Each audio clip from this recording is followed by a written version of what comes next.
The Toyota Prado is one of Australia's top-selling and indeed most capable four-wheel drives. And well, it looks like a Prado, but it's not.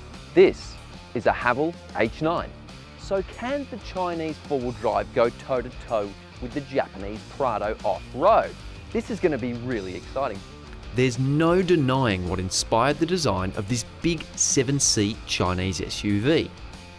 Both cars are 7-seaters, and check this out. Barn-style opening door, neat.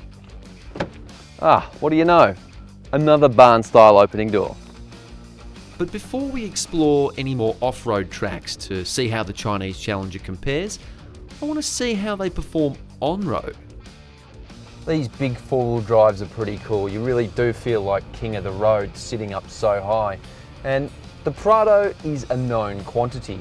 This 2.8 litre 4-cylinder diesel engine provides plenty of smooth, low-end torque, and it makes the driving experience very relaxed, very easy. And little features like radar cruise control make longer journeys a lot more comfortable. And it comes with a 6-speed automatic transmission, which is diligent, but it's not the most reactive gearbox we've ever used. The Prado also sits very comfortably on the road at 100 kilometers an hour, whereas the floaty steering of the Haval requires constant micro corrections. It kind of wanders left or right in its lane. Speaking of the Haval, let's take a closer look. So there's a lot to like about this Haval. It's really well presented. I love that digital dash. All of the buttons and controls look and feel much nicer than the Prado, but this central screen on a sunny day like today, it's very difficult to see. Now the Haval's pumping a tiny 2-litre turbocharged petrol engine, but you know what? It actually goes pretty well. It's hooked up to an 8-speed automatic, which is probably a better unit than in the Toyota. It shifts a little quicker, and you also get paddle shifters. Sporty. The suspension is also a little bit softer, so it absorbs a few more of those little corrugations and ripples that you really feel in the Prado. A couple of other features you get in this car that you don't get in the Prado include an electronic park brake and an auto hold function. Let's see how they compare inside. The interior of the Prado has improved a lot, but there's still an agricultural feel to the cabin of this car. The centre stack is very old-fashioned. You've got the hand-operated park brake, and there's just a sense that a lot of this car is a little bit dated. But you could argue that dated is also reliable. It's tried and it's tested. Hop inside the Haval H9 and it's a more modern look. Everything has a bit more of a contemporary feel. I really like what they've done with the digital dash too. It's big and bold and it's quite high res. Generally speaking, the Haval is just a nicer place to sit. You just feel a little bit more special. And little touches like the fully panoramic roof really add to it.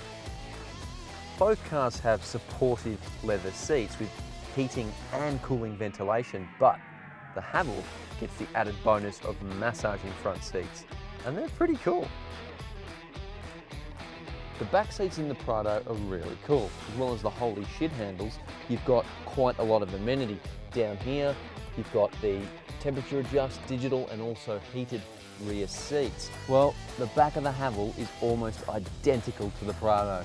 Same holy shit handle, same folding, sliding rear seat to get access to the back, but my favourite, USB port down here, not just a 120 volt socket. So, backseat bandits in the Prado, how do they go? Well, it's not too bad back here. You get a vent, a cup holder, nice mod cons, and folding the seats isn't too hard. It's a manual process, and overall, not really made for people my size, for adults. So, in the back seat of the Haval, and surprise, surprise, very similar to the Prado. You've got the vents here, the cup holders here. But there's one major difference: powered seats. I'm really surprised what Haval has done with this car. Okay, it's a blatant rip-off of the Prado, but it actually drives pretty well on the road. But can it keep up with the Prado off-road? on paper, the Prado is the better mudslinger. Its approach and departure angles, not to mention ground clearance, are all demonstrably better than the Haval. Both vehicles exhibit excellent wheel articulation and high levels of traction, even in low grip scenarios. The Haval showed surprising off-road ability, although I gotta say expectations were pretty low. But the fact of the matter is, the Prado does everything easier. The diesel engine is better suited to off-roading than the Haval's petrol engine, and the Prado's chassis has more off-road doodads. Crawling along angled slopes, the Prado is easy to pilot, with tactful and smooth throttle response in four-wheel drive low. When the Haval is slotted into its four-wheel drive low ratio mode, the accelerator pedal feels touchy and can almost result in bunny hopping if your right foot isn't really steady. In terms of tyres, it was Dunlop for the Prado and Kumho for the Haval, and both offered good off-road grip and acceptable noise levels when on the road. The Haval H9 performed better on and off-road than we ever could have predicted, and certainly surprised us with its capability. It has an upmarket interior and shows that Chinese cars have come a long way in the last few years. That said, I'd rather be stuck on the Oodnadatta track in the Prado. Okay, it's more expensive, but the peace of mind that decades of reliability offer and a huge dealer network with oodles of spare parts provide is hard to put a price on.